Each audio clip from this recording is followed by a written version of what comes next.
One early autumn morning, the lifeless body of Emily Harper was discovered in her car, parked on a secluded road just outside town. Emily, a beloved local kindergarten teacher, had gone missing 2 days earlier, leaving behind a worried husband and a community in shock. Henry Harper, Emily's husband, was the first to report her missing. A mild-mannered accountant, Henry was frantic with worry, his anxiety evident in the tremor of his voice when he spoke to the police. The discovery of Emily's body turned his worst fears into a nightmarish reality. Alongside Henry, 2 other men, David Roberts and Alex Evans, soon came under the scrutiny of the investigation. Both had been intimately involved with Emily, each harboring deep and complex feelings for her. Detective Laura Bennett, a seasoned investigator with a sharp mind and an unyielding determination for justice, was assigned to the case. As she delved into Emily's life and her relationships with Henry, David, and Alex, it became clear that beneath the surface of this seemingly straightforward case lay a labyrinth of secrets and betrayals. The story of Emily Harper's demise was not just a tale of a tragic death, but of a tangled web of love, deceit, and vengeance. It was a crisp morning when Officer Jack Peterson received a call about an abandoned vehicle on the outskirts of Brooksville. As he approached the scene, the sight of Emily Harper's car sent a chill down his spine. The car was parked haphazardly, one wheel on the gravel shoulder, the other on the grassy verge. The windows were fogged, and the faintest hint of a foul odor wafted through the air. Peterson peered through the driver's window and recoiled. Emily Harper was slumped over the steering wheel, her skin pale, and a faint trickle of blood had dried on her temple. The immediate cause of death was not apparent, but the scene suggested foul play. The small community of Brooksville buzzed with shock and sorrow as news of the discovery spread. Emily had been missing for 48 hours, and her friends and family had clung to hope that she would return unharmed. Now, that hope was cruelly dashed. Henry Harper was inconsolable, his grief magnified by the public scrutiny he now faced. He had been the one to report Emily missing, and now he was thrust into the center of a murder investigation. Detective Laura Bennett arrived at the scene, her expression grim. She meticulously inspected the car and the surrounding area, noting the lack of defensive wounds on Emily's body and the absence of a struggle. This suggested she might have been unconscious or incapacitated before her death. A preliminary examination revealed traces of a powdery substance on the passenger seat, which would later be identified as a potent sedative. Bennett ordered the car to be towed to the forensic lab for a thorough examination and instructed her team to canvass the area for witnesses. The investigation had just begun, but the pressure to find answers was immense. The community wanted justice for Emily, and the police were determined to provide it. The Brooksville Police Department quickly mobilized to investigate Emily Harper's death. Detective Bennett spearheaded the effort, her no-nonsense attitude setting the tone for the team. The first order of business was to question Henry Harper, whose proximity to the victim made him an initial person of interest. Henry was brought in for questioning at the station. He looked haggard, dark circles under his eyes betraying sleepless nights. Detective Bennett began with routine questions about his relationship with Emily, their recent activities, and his whereabouts during the time she was missing. Henry explained that he and Emily had been married for 5 years, a seemingly happy couple in the eyes of the community. He recounted the night Emily disappeared. She had left the house around 7:00 p.m., claiming she needed to run some errands.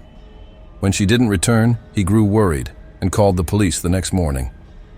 Bennett noted his demeanor, searching for signs of deception. Henry provided an alibi, stating he was home watching TV that night. He offered to let the police verify his story with their home security system's footage. Bennett made a mental note to follow up on this lead. As the interview progressed, another name surfaced: David Roberts. According to Henry, David was a close friend of Emily's, someone she had known for years. Henry admitted he had always felt a bit uneasy about their relationship, but had no concrete reason to suspect anything untoward. Detective Bennett decided to pay David a visit. David Roberts, a tall man in his early 30s with an air of easy confidence, welcomed the detectives into his home. He seemed genuinely distraught upon hearing of Emily's death, insisting they had been just friends. However, his nervous fidgeting suggested there might be more to the story. The investigation widened to include Alex Evans, a local artist who had been seen with Emily on numerous occasions.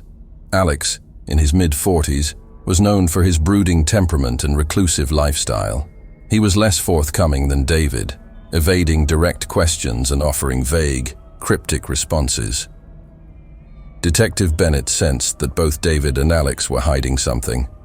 The threads of Emily's life began to unravel, revealing a woman who was far more complex and enigmatic than anyone had realized.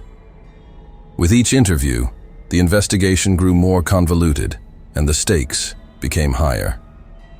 The truth about Emily's death was buried beneath layers of secrets, and it was up to Bennett to dig them out. Emily Harper was born and raised in Brooksville, a town she loved and never wanted to leave. She was known for her warm smile and her ability to connect with people, traits that made her an excellent kindergarten teacher. Her marriage to Henry was seen as a match made in heaven, though those closest to her knew there was more beneath the surface. Emily met Henry at a charity event 5 years ago. Henry, an accountant with a stable job and a kind heart, seemed like the perfect partner. They married within a year, and for a while, their life together appeared idyllic. But over time, Emily began to feel restless. The routine of married life left her yearning for something more. Enter David Roberts. David and Emily had been friends since high school. Their bond had always been strong, and there were times when their friendship seemed to border on something deeper. David, a charming and successful entrepreneur, offered Emily the excitement and passion she felt was missing from her marriage. Their relationship, while initially platonic, soon evolved into a secret affair. Emily found herself torn between the security Henry provided and the thrill she experienced with David. Her feelings for David were intense, but they also brought complications and guilt. Then there was Alex Evans. Alex was a local artist known for his moody paintings and reclusive nature. Emily met Alex at an art exhibition a year before her death. Alex was different from both Henry and David. He was mysterious and brooding, qualities that fascinated Emily. Their connection was immediate, and it wasn't long before Emily found herself involved with Alex as well. Emily's relationships with David and Alex were known only to a few close friends, and she took great pains to keep them hidden from Henry. However, managing these affairs became increasingly difficult, and Emily's life grew more complicated. She loved each of these men in different ways, and each offered her something unique. But she also knew that this web of love and deceit could not last forever. As Detective Bennett delved deeper into Emily's background, she discovered a woman who was passionate and vibrant, but also deeply conflicted. Emily's need for connection and excitement had led her down a dangerous path, one that ultimately ended in her untimely death.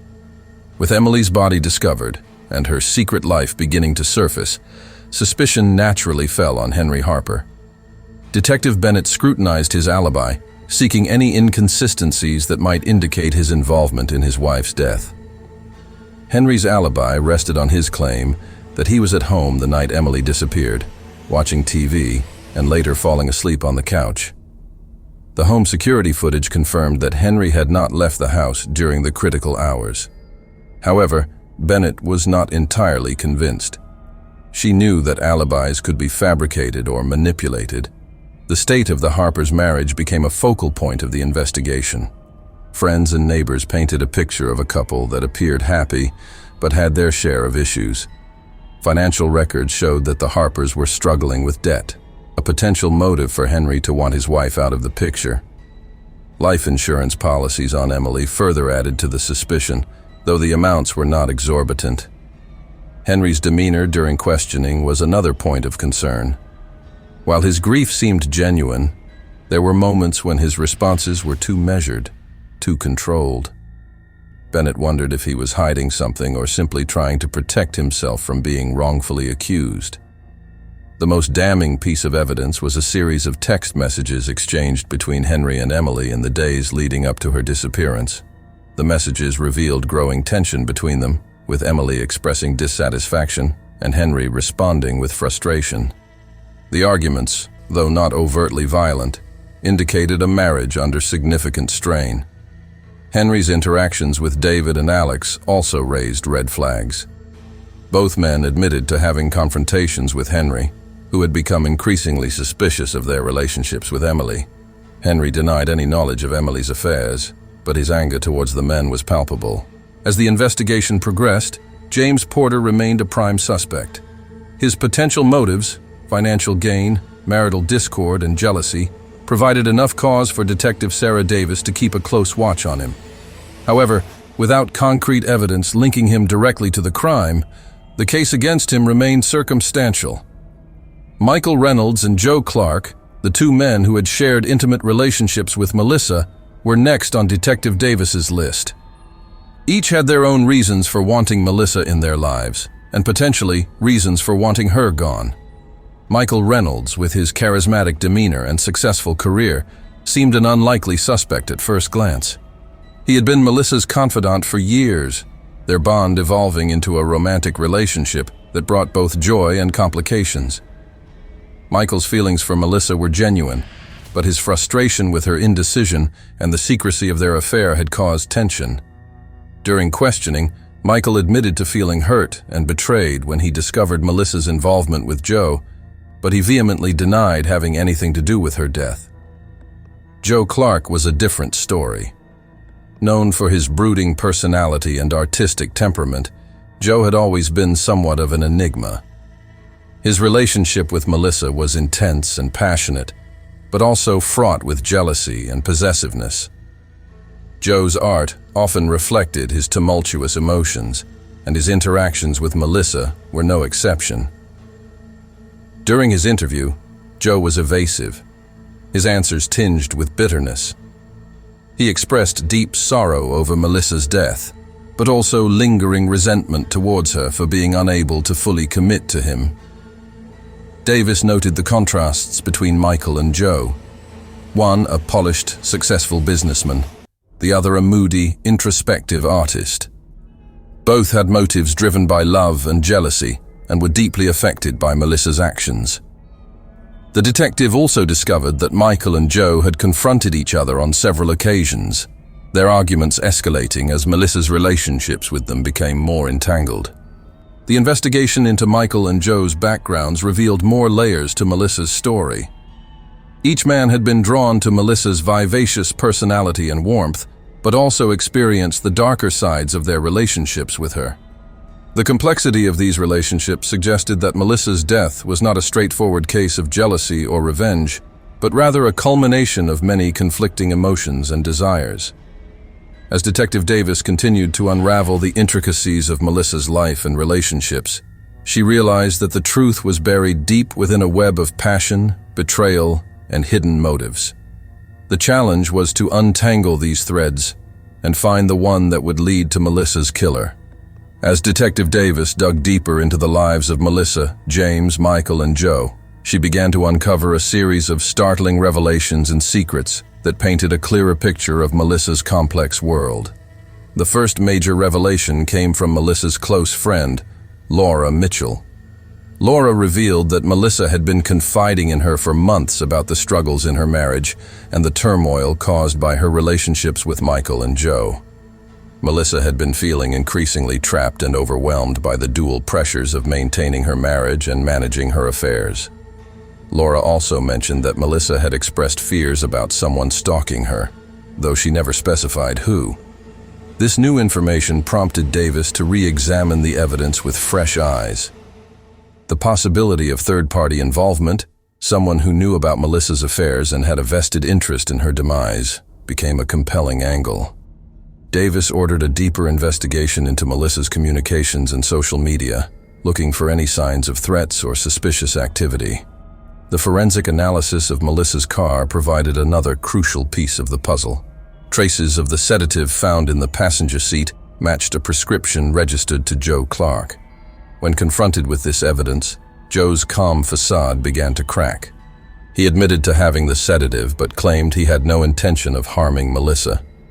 According to Joe, Melissa had asked him for the sedative to help her sleep, a claim that was difficult to verify. Further complicating the investigation was a discovery in Michael's financial records.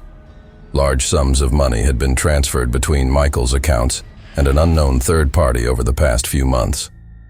Michael explained that these were business transactions, but the lack of clear documentation raised suspicion. Davis wondered if Michael might have been involved in some form of blackmail or had hired someone to intimidate Melissa. The pressure on all three men intensified as Davis continued to piece together Melissa's last days. Interviews with neighbors and colleagues revealed that Melissa had been planning to leave Oakwood, possibly to escape the tangled relationship she had found herself in. She had been seen packing boxes into her car and had mentioned to a colleague that she needed a fresh start. Then came the biggest revelation of all, a hidden journal found in Melissa's belongings.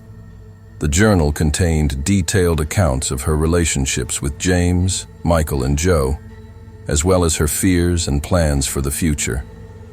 Melissa wrote about feeling suffocated by James's controlling nature, exhilarated by her affair with Michael, and deeply conflicted about her intense connection with Joe. She also mentioned receiving anonymous threats, which she suspected were from someone who knew about her affairs. The journal painted a picture of a woman caught in a web of her own making, desperate to break free but unsure how. It provided Detective Davis with critical insights into Melissa's state of mind and the potential motives of those around her.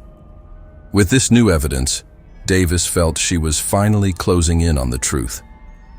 Just as Detective Davis thought she was getting closer to solving the case, a surprising twist emerged that shifted the focus of the investigation.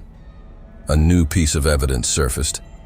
A security camera recording from a nearby convenience store that showed Melissa in the company of a man who was neither James, Michael, nor Joe on the night she disappeared. The man in the footage was identified as Daniel Harper, a former colleague of Melissa's from a previous job in a neighboring town. Harper had a checkered past, including a history of violent behavior and a restraining order filed against him by a former girlfriend. The discovery of his involvement with Melissa added a new layer of complexity to the case. Davis brought Harper in for questioning. Harper, a wiry man with a nervous energy, initially denied having seen Melissa recently. However, when confronted with the video evidence, he changed his story. He admitted to meeting Melissa that night, but claimed they had only talked. According to Harper, Melissa had reached out to him because she felt threatened and needed someone to confide in. She had asked Harper to meet her away from Oakwood to avoid being seen by anyone who might know her. Harper's account seemed plausible, but Davis was wary. Harper had a motive: his unrequited feelings for Melissa and his jealousy over her relationships with other men.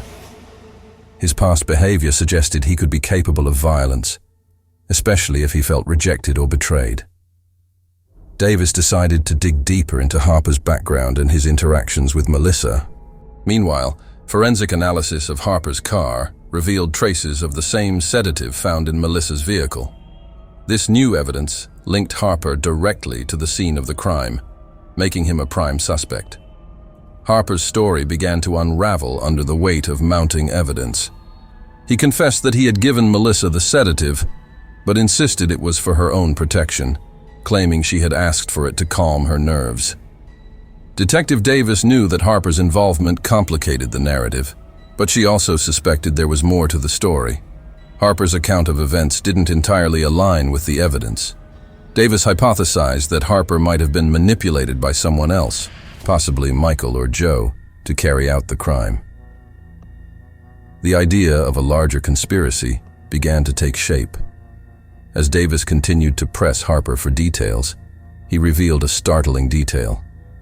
He had been receiving anonymous payments over the past few months, just like Michael.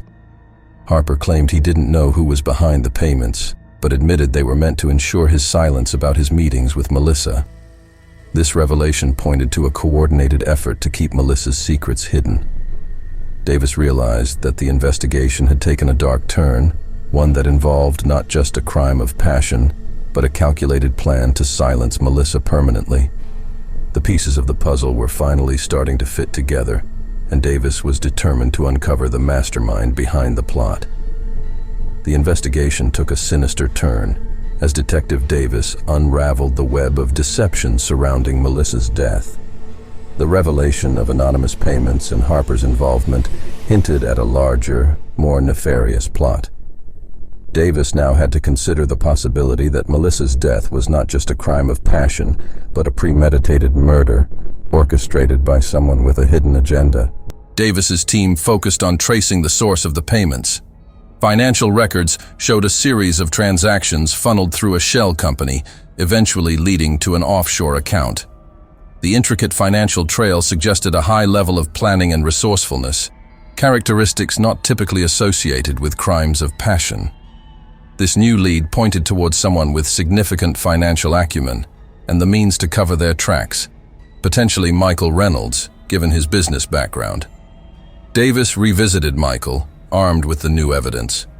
Under intense questioning, Michael's confident facade began to crack. He admitted to transferring money to Harper, but insisted it was to help Melissa, not harm her.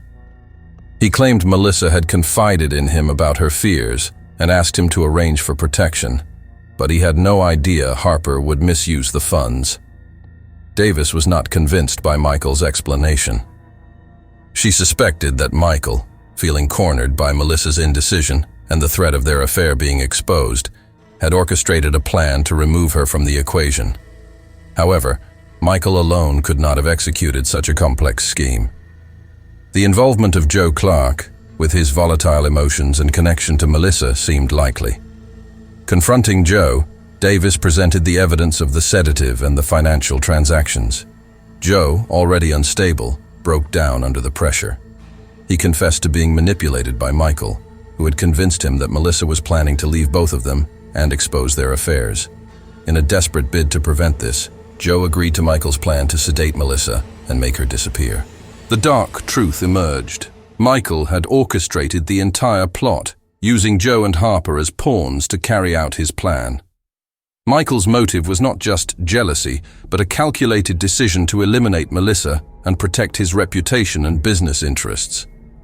Joe, driven by his emotional turmoil, had been an unwitting accomplice, and Harper, lured by money, had played his part without fully understanding the consequences. Davis's investigation had uncovered a chilling conspiracy that highlighted the lengths people would go to protect their secrets and desires. The case was far more complex and darker than anyone had initially imagined, revealing the depths of human deceit and treachery. With the pieces of the puzzle finally falling into place, Detective Davis moved swiftly to secure arrest warrants for Michael Reynolds and Joe Clark. The evidence against them was overwhelming. Financial transactions, confessions, and the forensic link between the sedative and Joe. Davis coordinated with her team to ensure that the arrests were conducted smoothly and without incident. Joe Clark was the first to be apprehended. He was found at his studio, surrounded by his hauntingly dark paintings. The arresting officers found him in a state of disarray, his guilt and regret evident. Joe offered no resistance, murmuring apologies and asking about Melissa's final moments. His remorse was genuine, but it could not absolve him of his role in the crime. Michael Reynolds proved more challenging. He had anticipated the arrest and attempted to flee. However, a coordinated effort by the Oakwood Police Department ensured he was apprehended at a private airstrip, trying to board a chartered plane. His arrest was marked by defiance and indignation, maintaining his innocence and accusing the police of fabricating evidence. With both suspects in custody, the prosecution began to build a robust case. The trial that followed was one of the most sensational in Oakwood's history, drawing intense media attention. The courtroom was packed with townspeople, journalists, and those who had known Melissa. The prosecution presented a compelling narrative of manipulation, betrayal, and murder, while the defense tried to paint Michael as a victim of circumstance and Joe as a man driven to desperation. The jury deliberated for several days, weighing the extensive evidence and emotional testimonies. Ultimately, both Michael Reynolds and Joe Clark were found guilty of conspiracy to commit murder and second-degree murder. Michael received a life sentence without the possibility of parole, while Joe, whose genuine remorse and cooperation were considered, was given a reduced sentence of 25 years. Daniel Harper, whose role was more peripheral, was charged with accessory to murder and received a lesser sentence of 10 years. His involvement, though significant, was viewed as being coerced by the primary conspirators. In the end, Oakwood returned to its peaceful existence, but the memory of Melissa Porter and the lessons learned from her case would never be forgotten. Her story remained a testament to the resilience of the human spirit and the enduring quest for truth and justice.